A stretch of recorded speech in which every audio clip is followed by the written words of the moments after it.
ভাইরা আমার, আল্লাহর কসম করে বলি, একটা সময় আসবে মন খুলে নামাজ পড়তে চাইবেন। বিশ্বাস করেন ভাই, লিখে রাখেন ডায়েরিতে।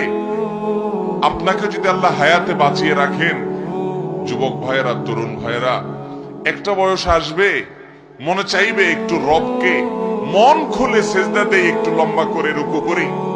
পারবেন না, অসুস্থ হয়ে যাবেন, রোগবালায় ধরে ফেলবে। বাবারে, সে সময় আসবে না?